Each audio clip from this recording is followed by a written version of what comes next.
Hi, welcome. Thanks for joining me today. So, if you're new here, let me introduce myself. I am a young homeschooling mom to three kids. I have a kindergartner who's doing a little bit of kindergarten work and a little bit of first grade. She's a little ahead of herself. I have a preschooler and I have a toddler running around and making chaos. I'm also a homeschool graduate, and I have been having a lot of fun experiencing homeschooling from the side of teaching versus being a student. I've loved delving into the world of research and curriculum and resources and what's out there. And I love the rewarding feeling you have when something works and your child learns and your child has fun. It's great. I'm loving it. But today I want to share a resource that I have with you. So I want to thank Dash into Learning for sending me this resource so that I could share it with you and let you guys see inside and let you guys see if you're interested. So a big thank you to them. But that resource is called Dash into Happy. And what it is a social emotional learning resource, just teaching your children to be more aware of their emotions, to be more empathetic, to be recognized like body signals within your emotions. And it is based on five different fairy tales. These fairy tales have been rewritten to meet the needs of the resource. So they do hold true to the original shape of the fairy tale, but they are rewritten. They have different characters and they're slightly twisted, not twisted, tweaked. That's the word. Um, just to fit the needs of the emotional learning resource. The idea being that these stories will be familiar to your children and they're a good way for children to be involved and invested while still being kind of on the sidelines. But fairy tales do also draw you into the story where the children can kind of feel those emotions along with the characters because the characters in these stories are children. Okay, so I have not used this yet. I'm just, totally upfront with that. But I am hoping to be able to use it come summer. So our school, um, we're in the middle of our third term trimester quarter, I guess, third quarter. We're halfway through that. And next quarter is going to be a little lighter. We're going to end on the early side of what I had planned. And so as our school starts tapering off from our normal school, I want to add a few additional things in to do to finish up our school year / move into the summer and have a little bit of summer school. And this is one of the things I'm hoping to be able to pick up with my two girls at that point. So while I haven't used it yet, I do plan to try using it with them because I think this could be a great discussion opener on emotions. And it really seems like it would meet them right at their levels. So I want to turn the camera around and I want to show you all the things that the bundle comes with and let you see inside and kind of just give you a walkthrough of the whole thing. Okay, so this is what comes with the bundle of Dash into Happy. So it came with this adorable little tote bag to put your stuff in. And then it comes with a set of bookmarks. These are basically cheat sheets that you can put in each fairy tale as you're reading them. Each fairy tale has their own with the main points that you're focusing on and some questions that you want to focus on. So these kind of go in the fairy tale as just quick guides for you. And then we have this little set of stickers for tracking your progress through each fairy tale. And then we have the teacher guide and the 5 different fairy tales that this comes with. Now, you will note these say book 1, set 1. So she may be working on an additional set because she has that in there. I don't know. She hasn't told me anything of that nature, but that could be why she has that labeled as such, which would be cool if she's going to do a higher level. Along with this also comes some PDF downloads. So you will have a email sent to you that has 5 PDF downloads, one that goes with each of the books, and I printed out one to walk you through the additional resources or activities that go with that. So I'll show you in that in a minute, but you will get access to those as well.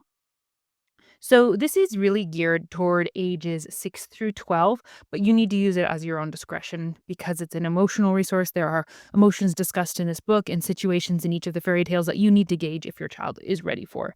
This is also not a religious curriculum. Going through here, I did not see any reference to religion. So if you are not a religious family, that should work great for you. And if you are, you may want to incorporate your own aspect into it or not as you feel led. Let's start with the teaching guide though.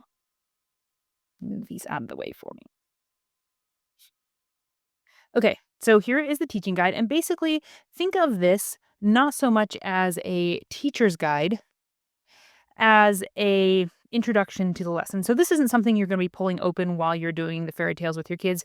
This is more of a explanation of what their goals are, what their theories are, the science behind social emotional learning for your child, a little bit more like that. So it has a bit of a welcome, and I would recommend that you read this before you try doing the lessons because it does give kind of the core. So you have a little bit of a welcome and introduction. It tells you the 2 goals for this curriculum, which is the child becomes more confident in the face of stressors, and the primary attachment relationship becomes closer, more trusting, and stronger. So the primary attachment relationship would most likely be you and your child, right?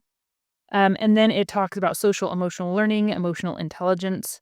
It discusses resilience, attachment, trauma, psychological stages of development. So discussing 0 to 1 years, 1.5 to 3, 3 to 5, 5 to 12, and 12 or 13 to 21. Kind of just discussing kind of the transition of emotional stages that your child's going to go through. They have an allegory of a tree going through, your child developing as a tree, and then bearing good fruit.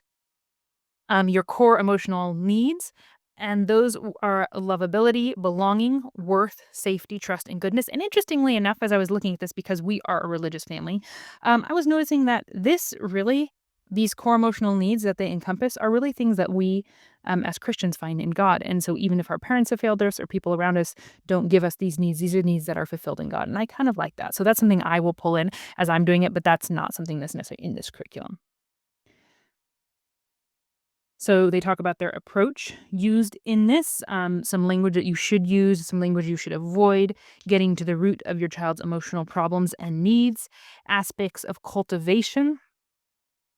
Um, it talks about the primary attachment relationship between you and your child being of utmost important in grounding your child firmly. Talks about creating boundaries for safe children, exploration and achievement that are crucial to growth, misbehavior as sometimes a sign of other issues going on. And then it gives you your goals for set 1. Again, that's why I wonder if they're gonna have another set, but these are the goals for this set of fairy tales, and I will read those to you. The child will learn to identify their emotions. The child will learn to talk about their emotions. The child will learn to empathize with others' feelings. The child will learn to have compassion for others who may be in distress. The child will learn to seek comfort and compassion from their parents, siblings, and friends. The child will learn to give comfort and compassion to others, and the child will learn to pay attention to his or her conscience when an impulse arises, which are great goals for young children to learn. I love it. Then it talks about creating resilience in children, um, which is talking about how kids can have a hard time engaging in logical discussion when they're upset, so calming a child down. Um, don't discuss things in terms of you are or you something makes you versus use I feel so that the child doesn't identify with that emotion as them, but more as a feeling. So it's something they can look at outside of themselves. I also really appreciate that in this it talks about not necessarily taking away all hard circumstances or all hard ideas or having the child never fail, but rather teaching them to work through it well. That is part of resilience is not just succeeding all the time, but actually failing or having something hard happen and knowing how to process and work through that. So again, this teacher guide is really just to walk you through the science behind it, the ideas behind it, what their goals are. And you read that, and then you move into the lessons. And this isn't something that you will use during the lessons, really. So, for these fairy tale books, there are 5 of them.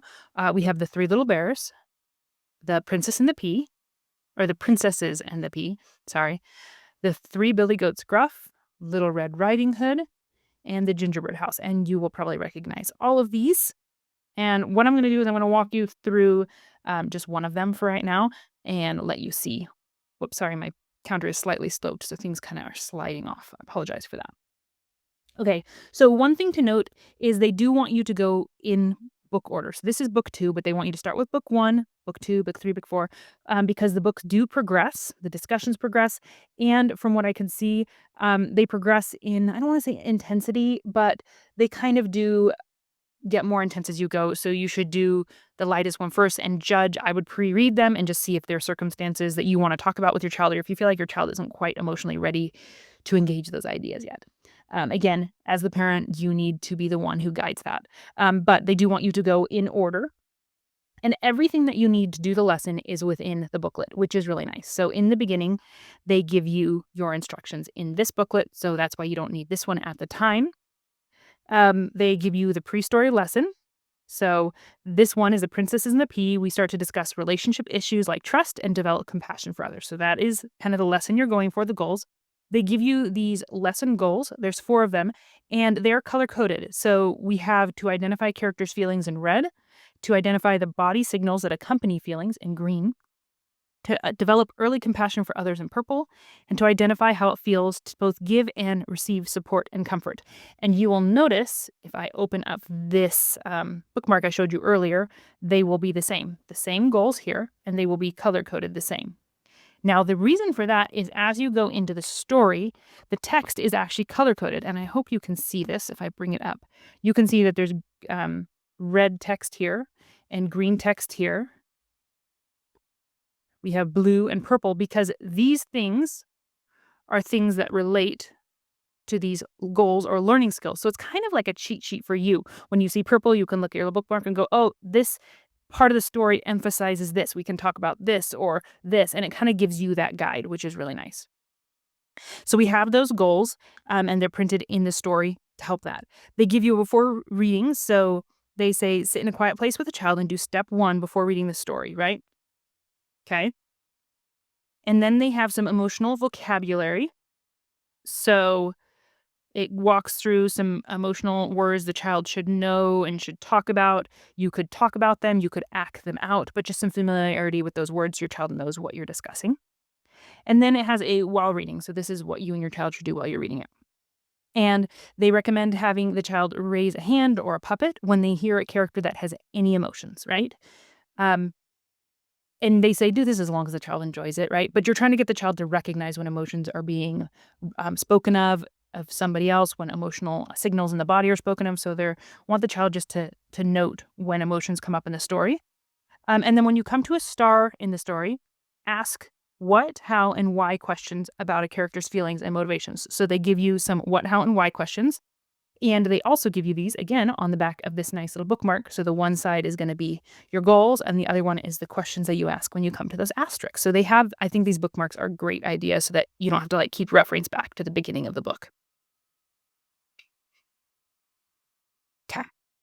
And then we have the book. And you'll notice here it has 1, 2, 3, 4, and 5. And that is because they don't recommend just going through the book once.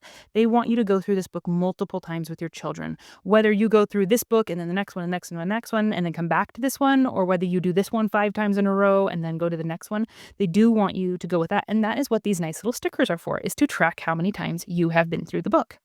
So that's kind of a fun little aspect. So your child, each time you read it, could put a sticker in. And then it has the story. And again, these are slightly rewritten. I do really appreciate the color coding of the words just to help you as a parent as you're going through. The illustrations are really cute. And I have not used other Dash into Learning resources, but I believe that their characters are other characters from their Dash into Learning series. So if you've used their materials, then these characters would be familiar to your children. I believe. I'm not 100% sure on that, but from what I could see. So we have our nice story all the way through. It's a decent length, but the words are nice and big. It shouldn't take too long. And then they have a post-story lesson. So they have, after reading, they have the child identify some emotions they noticed in the story, and then a little bit of description on that. Have the child identify the body signals indicating the character's emotions in the story. Discuss what the children did to feel better when they were anxious or lonely. Discuss how children can go to someone they love and trust to receive comfort when they're upset. Um, Ask them, when you're feeling bad, what would you like your loved ones to do to help you feel comforted? So these are good questions for children to start answering and thinking about, and for you to know even. Discuss things they could do to help somebody else feel better when they're anxious or lonely.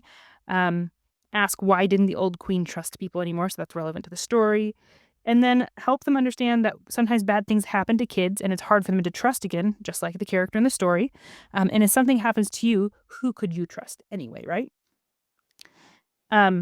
And then they give you a summary of the goals of this lesson. So again, you could read this multiple times through. The goal is to read it multiple times through, but that is how these little storybooks are set up. Okay.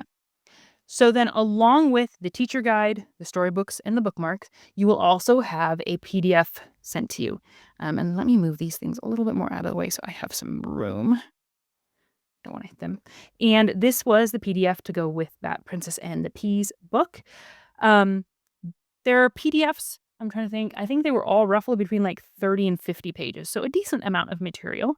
And again, it's very clearly labeled which is for which. They have a little table of contents. So in this one, they're going to have a card game with the game instructions and game cards. They have some together time activities, some coloring pages, and some paper play. Now, for these PDF activities are not scheduled. So there's nowhere in the books or the teacher guide that says do these here or how or this way or before or after. These go along with at your discretion. I would say you're encouraged to use them. I mean, you should be because they're available to you, but these are not scheduled in for you. They are for you. And then you'll notice the together time activity. So this curriculum is really heavily focused on, when you read the teacher's guide, you see that they're heavily focused on the relationship between the parent and the child being secure and strong, being one of the biggest grounders for a child's emotional health. And so they really encourage together time, right? These together time activities are for you guys to do together, to spend time to build your relationship. So I kind of appreciate that. Okay, so we have the mattress card game. Essentially, it's a version of Old Maid.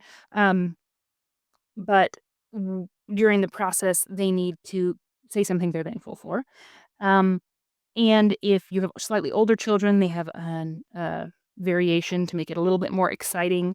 And it talks about competitive games develop resilience. Like, if your child never learns to fail, that's not a good thing in life, because failing happens. And not failing as in you did terrible, but just losing and having disappointment and taking the opportunity to discuss that with them. So it has a little bit of a paragraph on that for children here. And then you have your game cards for the princesses or the mattress card game. Sorry. So you have all of these, and I'm just going to flip through these real quick because they gave you a fair amount of cards, which I appreciate. It looks like 20 different sets of cards.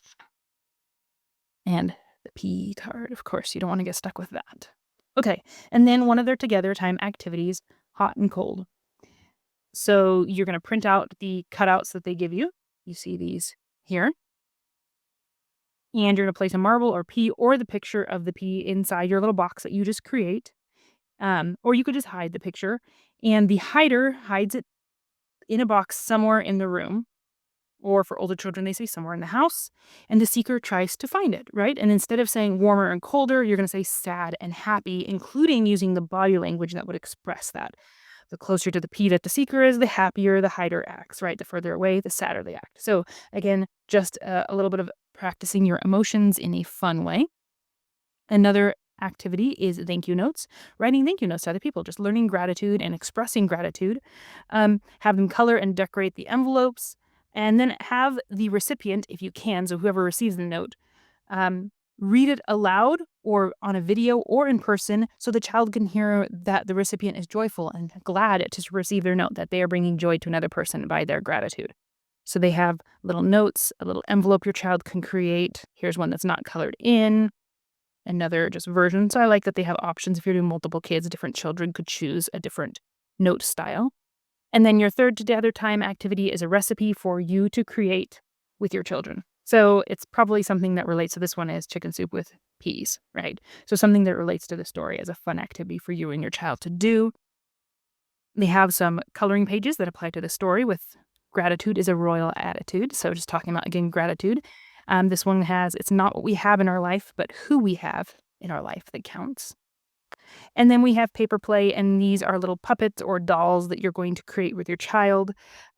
They say you could use these for your child to raise whenever they hear a character discussed when you're reading your story, how they're supposed to raise their hand. They could also just raise a puppet. But they just talk about have fun reenacting the story with these puppets. You could do that. It's a good opportunity to just talk about feelings through play. You can laminate, laminate them and add popsicle sticks if you want them to last longer. They also say if you're going to have your child raise these puppets when they hear emotion, they could also point to the area on their puppet when the story talks about a physical response to emotional. So her stomach hurt, right? They could point to the stomach. Or she got sweaty on her forehead. They could point to her forehead, right? So again, awareness. And they have several different puppets. So your child could pick their favorite. And a bed, if you're going to reenact the story, the bed is important. And then that would be your PDF that came along with this one. And each one of these stories has their own PDF that comes with it. So this is the full pack, and I hope that that is clear and understandable to you. So now that you've seen Inside Dash into Happy, hopefully that gives you an idea if it's something you're interested in or not. I will link below to the curriculum so that you can find it easily. And if you've used this curriculum or have any thoughts or inputs on this or Dash into Learning as a whole, please feel free to comment below. Any questions, if there's something I didn't cover, please comment that below, and I'd love to get back to you and fill in anything that might be missing for you. Otherwise, I hope that you guys are having a great week, and we will see you guys again soon.